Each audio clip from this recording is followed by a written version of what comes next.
их мөнгөтэй бол чинь амарна гэж бод. Эсвэргээрээ мөнгө ихсэх тусам хариуцлага нэмэгддэг. Стресс нэмэгддэг. Ачаалал нэмэгддэг. Маш олон юмнууд нэмэгддэг байхгүй.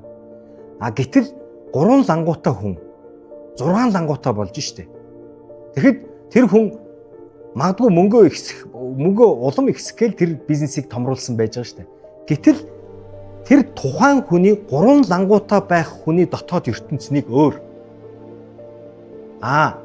Дахиад 9 лангуутай ч юм уу 9 салбартай байх хүний тэр хүний дотоод багтаамж нэг өөр байхгүй бол бизнестэй чирэгддэг байхгүй. Чи 3 лангуутай байх үеийн сэтгэлгээгээр 6 лангууг удирдах чадахгүй. Сэтгэлгээний ялгаанууд гарч ирнэ.